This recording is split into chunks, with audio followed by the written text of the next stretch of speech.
Pag ang lalaki naman ang malungkot, kapag ang lalaki ang gustong umiyak, sa tingin niyo po, sinong kanyang pupuntahan? Sinong kanyang mapagsasabihan? Kanino bubuksan ng lalaki ang kanyang kahinaan? Sino ang pwedeng iyakan ng isang lalaki? Di po ba? Wala.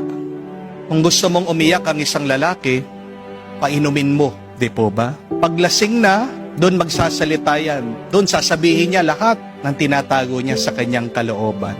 Gusto mong humagulgol ang lalaki? Hayaan mong matalo sa sugal. Kapag walang-wala na siya, doon siya magbre-breakdown. Naiiyak lang ang isang lalaki kapag nadurog ang kanyang puso. Amen? Kapag nabasted siya, kapag iniwan siya ng kanyang minamahal.